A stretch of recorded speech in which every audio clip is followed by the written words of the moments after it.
తాకట్టులో ఉన్న బంగారాన్ని విడిపించి ఆ రోజు ఆన్లైన్ రేటుకే మేము కొంటాం. Sharma gold company.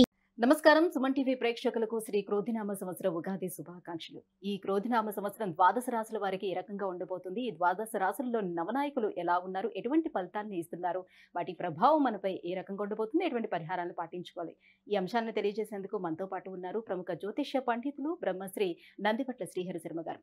గురుగారు నమస్కారం. వాగర్థావివ సంపృక్తౌ వాగర్థ ప్రతిపత్తయే జగతః పితరౌ వందే పార్వతీ పరమేశ్వరౌ సదాశివసమారంభాం శంకరాచార్య మధ్యమాం అస్మదాచార్య పర్యంతం వందే గురు పరంపరాం. ఆదిత్యాయ చ సోమాయ మంగళాయ బుధాయ చ గురు శుక్ర శనిభ్యశ్చ రాహవే కేతవే నమః. గురుగారు, ఈ క్రోధినామ సంవత్సరం మరి మీనరాశి వారికి ఏ రకంగా ఉండబోతున్నాయి, వీరికి గ్రహాలు ఏ రకంగా అనుకూలిస్తున్నాయి? క్రోధినామ సంవత్సరం పేరులోనే ఉంది. క్రోధం అనగా కోపాన్ని ప్రదర్శించుట, కోపాన్ని వెలిబుచ్చుట. గడిచినటువంటి సంవత్సరాలైనటువంటి శ్రీ శుభకృత నామ సంవత్సరాలు ప్రజలకి కొంత ఇబ్బందుల నుంచి బయటపడేసే విధంగా ఉన్నప్పటికీ ఈ క్రోధనామ సంవత్సరంలో కొన్ని విపత్కర పరిస్థితులు ప్రజలు పాలకులు ఎదుర్కోవాల్సినటువంటి పరిస్థితి. పాలించే పాలకుడు మంచివాడైతే ప్రజలు సుఖపడతారు, పాలించే పాలకులు చెడ్డవాడైతే ప్రజలు ఇక్కట్లు కష్టాలు పడక తప్పదు. ఈ క్రోధినామ సంవత్సరానికి పాలకుడైనటువంటి రాజుగా కుజుడు, సలహాలు సహాయ సహకారాలు అందించేటువంటి మంత్రిగా శని భగవాన్ ఉండడం, ఈ శని కుజులకు ఇద్దరికి కూడాను పరస్పర వైరుధ్యం ఉండడం. కాబట్టి పాలకులు తీసుకున్నటువంటి నిర్ణయాలు అమలుపరిచేటువంటి విధానంలో న్యాయమూర్తులు, వీటిని ఆధారం చేసుకొని ప్రజలు సమన్వయ లోపం ఉండడం వల్ల కొన్ని ఇబ్బందికర పరిస్థితులు అనేటివి ప్రజలు ఎదుర్కొంటారు. ఖచ్చితంగా న్యాయానికి ప్రతీక కుజ భగవానుడు, అలాగే నిష్పక్షపాతానికి నిజాయితీకి ప్రతీక శని భగవానుడు. కాబట్టి ఈ ఇద్దరు కూడా వెరసి సూచించేది ఒకే వ్యవస్థ, న్యాయ వ్యవస్థ. ఖచ్చితంగా న్యాయ వ్యవస్థలో సమూలమైనటువంటి మార్పులు చేర్పులు చోటు చేసుకోబోతున్నాయి. అలాగే రాజ్యాంగ సవరణలు చేసేటువంటి అవకాశాలు, నూతన చట్టాలు అమలుపరిచే విధంగా కొన్ని పాలకులు నిర్ణయాలు తీసుకుంటారు. దీని ప్రభావం వలన కుజస్తంభనం ఏర్పడినప్పటి సమయం నుంచి, అనగా 21 అక్టోబర్ 2024 నుంచి 21 జనవరి 2025 వరకు, అలాగే శని బలహీనుడైనటువంటి సందర్భం, శని మౌఢ్యమైనటువంటి 23 ఫిబ్రవరి 2025 నుంచి 29 మార్చి 2025 వరకు ఉన్నటువంటి సమయంలో ప్రజలు కొంత ఆందోళన పడేటువంటి అవకాశాలు ఎక్కువగా ఉంటాయి. ప్రజలు ఆగ్రహ జ్వాలలు, నిరసన జ్వాలలు తెలియజేసే అవకాశం అయినప్పటికీ కూడా పాలకులు మొండి ధైర్యంతో ముందడుగు వేయడం వల్ల ఇది భవిష్యత్తుకి అందరికీ కూడా మంచే జరుగుతుందనేటువంటి ఉద్దేశం ప్రజలు కూడా అంగీకరించడం వల్ల ప్రజలు కూడా పాలకులు తీసుకున్నటువంటి నిర్ణయానికి ఆమోదయోగ్యాన్ని అందిస్తారని చెప్పవచ్చు. ఇక మీనరాశిలో జన్మించినటువంటి వ్యక్తులకి ఆదాయం 11, వ్యయం 5, రాజ్యపూజ్యం 2, అవమానం 4. అంటే ఆదాయము 11 అనగా 11 రూపాయలు సంపాదించినప్పటికీ కూడా ఖర్చు 5 రూపాయలు ఉంటుంది. మిగిలినటువంటి 6 రూపాయలని మీ యొక్క జీవితంలో అభివృద్ధికి, మీ కుటుంబ అభివృద్ధికి భవిష్యత్తులో దాచుకోవడం, అలాగా పెట్టుబడులు పెట్టడం అనేటువంటిది చేసుకోమని ఈ యొక్క పట్టిక ద్వారా తెలియజేయబడుతుంది. రాజ్యపూజ్యం 2, అవమానం 4 అన్నప్పుడు మిమ్మల్ని, మీరు చేసేటువంటి ప్రతి పనిని మిమ్మల్ని పొగిడేవారు, అలాగే మిమ్మల్ని వెన్నుతట్టి ప్రోత్సహించేవారు ఇద్దరు ఉంటే, మీ ముందు నవ్వుతూ మాట్లాడి వెనకాల గోతులు తీసే వ్యక్తులు 4 ఉంటారు. కాబట్టి ఆ 4 పట్ల, వారి యొక్క పనుల పట్ల మీరు ఒకంత కన్నేసి ఉంచడం అనేటువంటిది చేసుకోమని యొక్క శాస్త్రం తెలియజేయబడుతుంది. ఇక గమనించుకున్నట్లయితే మీనరాశిలోని రాహు, వ్యయస్థానంలో శని భగవానుడు, అలాగే తృతీయంలో గురువు మరియు సప్తమంలో కేతు. ముఖ్యంగా ఈ యొక్క మీనరాశికి రాహు ప్రభావం అధికంగా ఉంటుంది. రాహు అనేటువంటి వాడు ఏంటంటే మాయాకారకుడు. రాహువు అయినా కేతు అయినా, రాహువు చెప్పి చేస్తాడు, కేతువు చెప్పకుండా చేస్తాడు.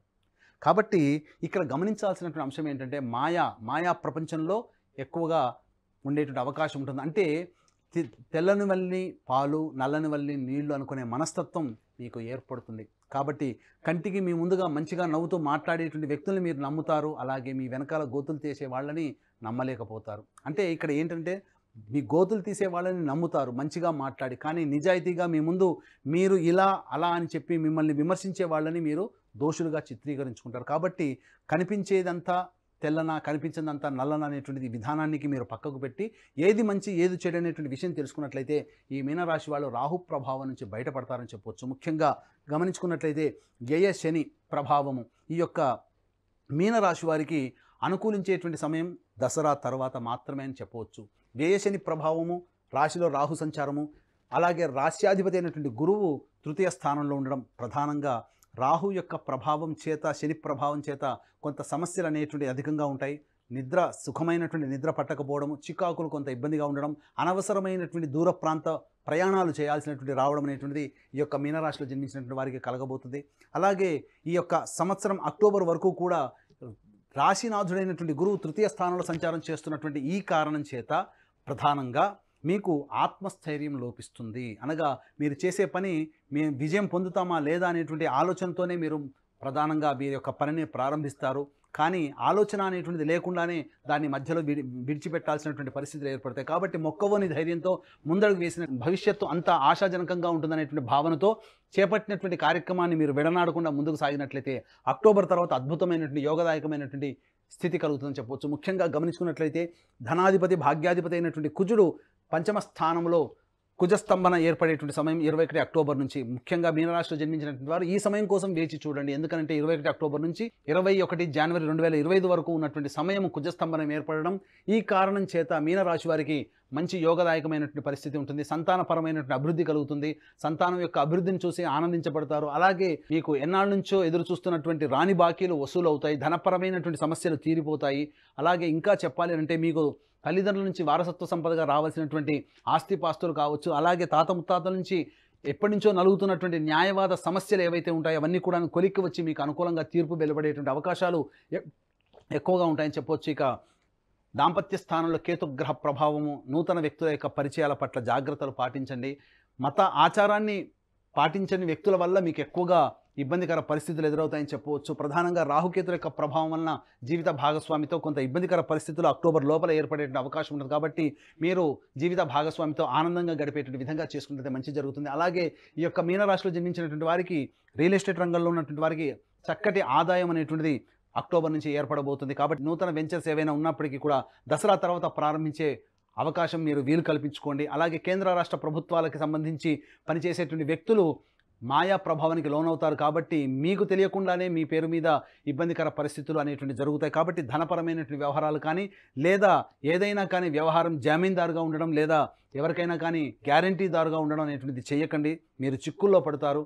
అలాగే ఈ యొక్క మీనరాశిలో జన్మించినటువంటి బంగారు వెండి వ్యాపారస్తులు, అలాగే రెస్టారెంట్ బిజినెస్ చేసేవాళ్ళు, boarding and lodging and hotel నడిపేటువంటి వాళ్ళు, ఎఫ్ఎంసీజీ రంగంలో ఉన్నటువంటి వాళ్ళు, హోటల్ వ్యాపారస్తులు, అలాగే కిరాణా జనరల్ స్టోర్ నడిపేటువంటి వాళ్ళు, ఇంకా చెప్పాలంటే విద్యాలయ సంస్థలు నడిపేటువంటి వాళ్ళు, స్టీల్ సంబంధించినటువంటి వ్యాపారస్తులు, వీళ్ళందరూ కూడా జాగ్రత్తగా అక్టోబర్ తర్వాత మీరు చేసుకునేటువంటి వ్యాపార అభివృద్ధి కానీ లేదా ఇంకా నూతన బ్రాంచ్లు ఏర్పాటు చేసుకోవాలనుకుంటే అక్టోబర్ తర్వాత ఏర్పరచుకునేటువంటి ప్రయత్నం చేయండి. ముఖ్యంగా ఈ యొక్క కర్కాటక రాశిలో కుజ సంచారం జరుగుతున్నప్పుడు లాభాధిపతి మరియు వ్యయాధిపతి అయినటువంటి శని భగవాన్ని కంట్రోల్లో కుజుడు వెళ్ళిపోతాడు. ధనాధిపతి భాగ్యాధిపతి యొక్క కుజుని యొక్క కంట్రోల్లోకి వెళ్ళిపోతారు. కాబట్టి మీకు అన్ని రకాలుగా లాభమే అనేటువంటిది మీకు ఉంటుందని చెప్పవచ్చు. ముఖ్యంగా విద్యార్థులకి కొంత ప్రథమార్థంలో కొంతగా ఇబ్బందికర పరిస్థితులు ఎదురైనప్పటికీ కూడాను దసరా తర్వాత పుంజుకుంటారు. నూతన విద్యాలయాలలో మీకు చక్కటి ప్రవేశం అనేటువంటిది లభిస్తుందని చెప్పవచ్చు. అలాగే విదేశీయానానికి చేసేటువంటి ప్రయత్నాలన్నీ కూడా కొలిక్కి వస్తాయి. అలాగే నూతన ఉద్యోగస్తులు కాస్త జాగ్రత్తలు పాటించినట్లయితే నూతన ఉద్యోగం కోసం మీరు ప్రయత్నం అక్టోబర్ తర్వాత చేసుకున్నట్లయితే మంచి శుభ ఫలితాలు పొందుతారని చెప్పవచ్చు. అలాగే ఈ యొక్క మీనరాశిలో జన్మించినటువంటి వారికి ప్రధానంగా ధాన్యాల దిగుబడి అనేటువంటిది అధికంగా ఉంటుంది. కాబట్టి ధాన్యం పంటలు వేసుకుంటే చాలా మంచిది. ప్రథమార్థం కంటే ద్వితీయార్థం ఎక్కువగా మీకు లాభించే అవకాశం ఉంటుంది. కాబట్టి ప్రథమార్థం అనగా దసరా లోపల వేసేటువంటి పంటలు కమర్షియల్ పంటలుగా ఉన్నట్లయితే మీకు ఇంకా మంచి జరుగుతుందని చెప్పవచ్చు. ముఖ్యంగా పెట్రోల్ రంగం, అలాగే కిరోసిన్ వ్యాపారస్తులు, అలాగే డీజిల్ వ్యాపారస్తులు అనగా పెట్రోల్ రంగంలో ఉన్నటువంటి వాళ్ళకి, పెట్రోల్ బంకులో పనిచేసేటువంటి వాళ్ళకి అద్భుతమైనటువంటి ఆదాయం అనేటువంటిది ఎక్కువగా జరుగుతుంది. అయితే మోసాలు ఎక్కువగా జరిగేటువంటి అవకాశాలు ఉంటాయి. కాబట్టి మోసాల పట్ల జాగ్రత్తలు పాటించండి.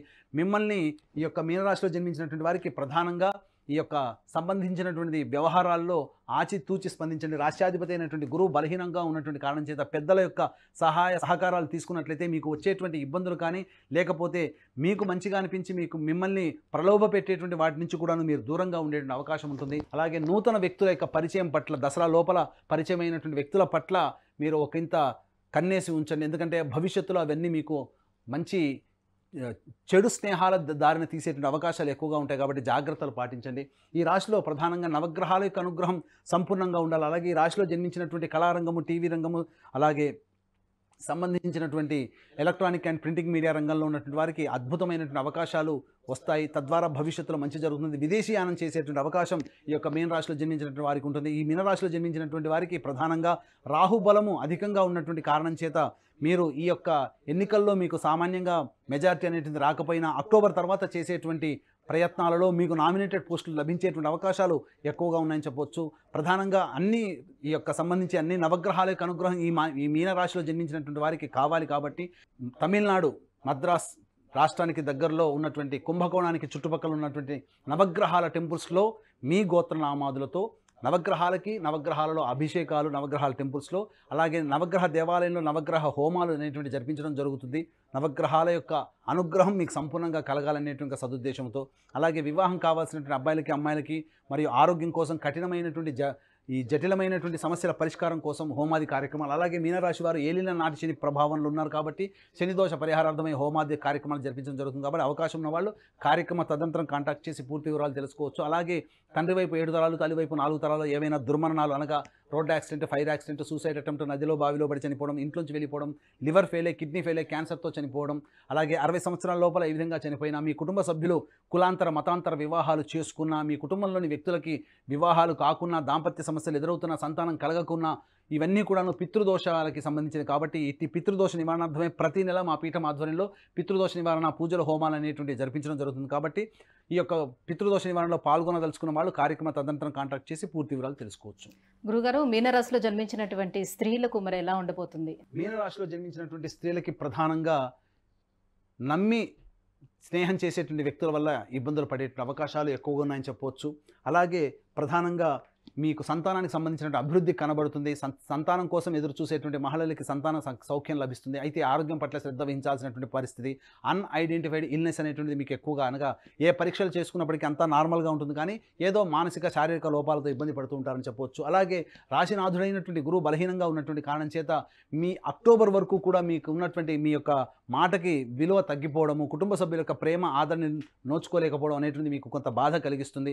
అలాగే మీరు ఇతరుల వల్ల నష్టపోయేటువంటి అవకాశాలు ఎక్కువగా ఉన్నాయి. కాబట్టి ధనపరమైనటువంటి విషయాల్లో కానీ, లేదా మీ వస్తువులకి విలువైనటువంటి వస్తువుల విషయాల్లో కానీ మీరు జాగ్రత్తలు పాటించినట్లయితే మంచి జరుగుతుందని చెప్పవచ్చు. ఏదైనప్పటికీ కూడాను నూతన గృహ సంబంధించినటువంటి కార్యక్రమాలు జరుగుతాయి.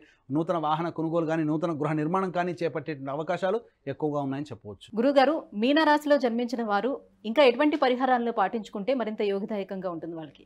ప్రధానంగా ఈ యొక్క మీనరాశిలో జన్మించినటువంటి వారు సుబ్రహ్మణ్య స్వామి ఆరాధన బాగా చేసినట్లయితే మంచి జరుగుతుంది. ప్రతి మంగళవారం రోజున సుబ్రహ్మణ్య స్వామికి ఆవు పాలు, ఆవు నెయ్యి, తేనె ఈ మూడింటితో అభిషేకం జరిపించండి. ఇలా మీరు 7 వారాల పాటు చేసినట్లయితే మీకున్నటువంటి సమస్య పరిష్కారం అవుతుంది. ముఖ్యంగా మీరు ప్రతిరోజు కూడాను మీకు సులువైనటువంటి పరిహారం ఏంటంటే, దేవాలయానికి వెళ్ళినప్పుడు ఏదైనా ఉచిత సేవ చేయండి. లేకపోతే దేవాలయంలో ఎవరైనా కానీ పదార్థాలు అనగా దైవ ప్రసాదము పెట్టిన తర్వాత చాలామంది ఈ కరివేపాకులు అలాగే మిరపకాయలు ఉన్నటువంటివన్నీ కింద పడేస్తారు, మిగతాదంతా భుజిస్తారు. కానీ ఒకసారి ప్రసాదంగా పెట్టినటువంటిది ఏదైనా మంచైనా చెడైనా అది దైవ ప్రసాదమే.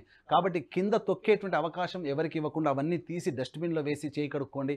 ఈ విధంగా చేసినట్లయితే గురుబలం అమాంతంగా పెరిగిపోతుంది. తద్వారా మీకున్నటువంటి పనులు మీకు తెలియకుండానే అనుకూలంగా జరిగిపోతాయని చెప్పొచ్చు. ఈ యొక్క మీన రాశిలో జన్మించినటువంటి వారికి అదృష్ట సంఖ్య 3, అదృష్ట వారము ఆదివారము, మంగళవారం. గురుగారు, మీనరాశి వారికి ఈ క్రోధినామ సంవత్సరం ఎలా ఉండబోతుంది, ఎటువంటి పరిహారాలను పాటించుకుంటే వాళ్ళకి బాగుంటుందనే విషయాన్ని తెలియజేసినందుకు ధన్యవాదాలండి. సర్వం శ్రీ ఉమామహేశ్వర పరబ్రహ్మార్పణమస్తు. సుమన్ టీవీలో మీ పర్సనల్ అండ్ బిజినెస్ ప్రమోషన్స్ కోసం కింది నెంబర్కి కాంటాక్ట్ చేయండి.